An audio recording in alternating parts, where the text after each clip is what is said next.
Hello ළමයි ඔන්න ඉතින් සාදරයෙන් අදත් පිළිගන්නවා මගේ kitchen with Edu YouTube channel එකට. ඔයාලා ඉතින් දන්නවද මේ මොනවද කියලා? මං හිතන්නේ ගොඩක් අය මේවා දැකලා ඇති කියලා. මමත් ඉතින් මේවා දැක්කේ පළවෙනි පාරට.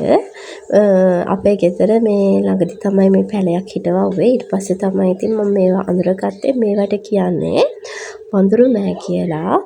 මේක ඉතින් ආයුර්වේද වෛද්‍ය විද්‍යාවේදී භාවිතා කරන ඖෂධයක් තමයි මේ වඳුරු මෑ කියන්නේ. මේකේ කොළ, මුල් ඒ වගේම මේකේ ඇට තමයි අපි ආහාරයට ගද්දි පාවිච්චි කරන්නේ ආයුර්වේදයේදී. කොළ මුල් පවා පාවිච්චිට ගන්නවා.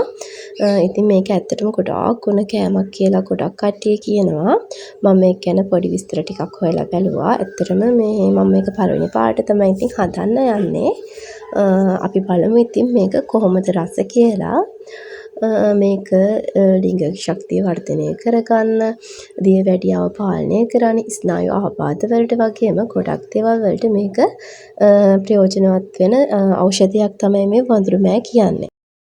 ඔන්න ඉතින් මේ තියෙන අපේ දෙවෙනි අස්වැන්න. පළවෙනි අස්වැන්නේ නම් මේ තරම් ප්‍රමාණයක් අපිට කඩා ගන්න බැරි වුණා. ඉතින් මේ පාර නම් ටිකක් වැඩිපුර වඳුරු මෑ හැදිලා තියෙනවා. මේ එක වැලකින් තමයි අපි මේවා අරගත්තේ.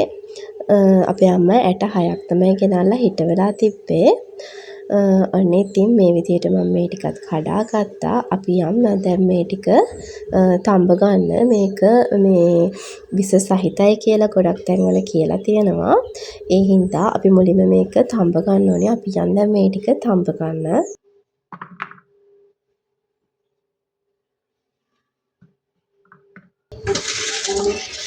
ඉතින් ඕගොල්ලෝ මේ වඳුරු මෑ ටික හොදලා පිරිසිදු කරලා මේ වගේ හොඳින් පිරිසිදු කරගන්න දෙපාරක් විතර හොද ගන්න. ඊළඟට ඕගොල්ලෝ මේක වැහෙන ප්‍රමාණයට වතුර දාලා ඕගොල්ලන්ට තියෙන මේක තඹ ගන්න වතුර වෙනකොට පොල් කිරි හරි එළ කිරි හරි පාවිච්චි කරනවා නම් හොඳයි කියලා මම හිතනවා. මොකද මේකේ විස තියෙනවා කියලා කියනවා. ඒ විස අයින් වෙන්න පොල් කිරි හරි එළ කිරි හරි පාවිච්චි කරන එක ගොඩක් හොඳයි. ඔන්න ඉතින් දැන් මේ ඇට ටික මම තඹගෙන ඉවරයි. අපි දැන් මේ කරල් වලින් ඇට වෙන් කරගමු.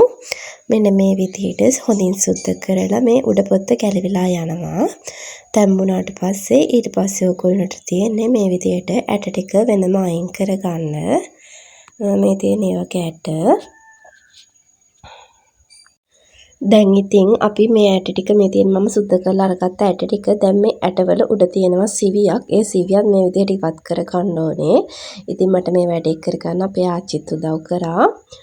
මොකද මේ වැඩේට ටිකක් වෙලා යනවා. ඇට පුංචි හින්දා එකින් එක සිවිය ගලවන්න යද්දි ටිකක් වෙලා යනවා. ඔන්න ඉතින් මේ විදිහට මම ඇට ඔක්කොගේම සිවිය ගලව ගත්තා. අපි දැන් බලමු මේක අපි උයා ගන්න කොහොමද කියලා. ඕගොල්ලෝ තාච්චියක් ලිපේ තියාගෙන ඒකට තෙල් ටිකක් දාගන්න ඕනේ. ඊට පස්සේ ඒකට සුදු ලූණු කරපිංචා මේ තෙල් එකට දාන්න ඕනේ ටිකක්. මේ ටික ඊට පස්සේ හොඳට බැද ගන්න. ඊට පස්සේ ඕගොල්ලන්ට පුළුවන් මේකට කෑලි මිරිස්, කොම් මිරිස්, රතු මිරිස්, කහ කුඩු වගේ දේවල් එකතු කරලා මේකේ රස වැඩි කර ගන්න සාමාන්‍යයෙන් යාලා ටෙම්පරාදුවක් දාන විදියට මේකත් මේ විදියට ටෙම්පරාදු කර ගන්න තමයි ඉතින් තියෙන්නේ. ඇත්තටම මේක ගොඩක් රසයි. ඕගොල්ලොන්ට මේක කිරි කජු හදන්නේ අන්න ඒ විදිහට නම් හදලා කන්න පුළුවන්. තනිකරම මේකෙන් එන්නේ කජු වල තියෙන රස. හරිම රසයි. ඒ වගේම හරිම ගුණයි. එහෙනම් ඕගොල්ලෝ අනිවාර්යයෙන්ම මේක හදලා බලන්න. මේක ඉතින් ගොඩක් හොඳයි. මේකේ හොඳ වාජීකරණ ගුණයක් තියෙනවා කියලා සඳහන් වෙනවා. ස්නායු ආබාධ වලට, දියවැඩියාව පාලනය කරගන්න, ඒ වගේ ගොඩාක් දේවල් වලට මේක වැදගත් වෙනවා. මෙහෙමයි මේක දැන් වාජීකරණ ගුණය කියති ඔයගොල්ලෝ බලන්නේ නැති මෙහෙමයි ඔය ලිංගික අප්‍රාණිකත්වයේ තියෙන කට්ටියට වගේ මේ ඇට කන්න දෙනවා කියලා මම අහලා තියෙනවා. ඇට විතරක් නෙවෙයි මොනවද මේකේ මුල් කොළ ඒ වගේ දේවලුත් තඹලා දෙනවා. මේක ආයුර්වේද විද්‍යාවේදී භාවිතා කරන ප්‍රබල ඖෂධයක් ඒ සම්බන්ධයෙන්. ඒ වගේම මම අර කලින් සඳහන් කරා වගේ දියවැඩියා රෝගීන්ටත් ඉතාම සුදුසු ආහාරයක් කියලා මම සඳහන් කරනවා. ඒ වගේම ඔයාලා මේක කනකොට මතක තියාගන්න ඕනේ වැදගත්ම කාරණාව තමයි ඕගොල්ලෝ මේක කනකොට මේ වැඩි ප්‍රමාණයක් එකවර ආහාරයට ගන්න එපා.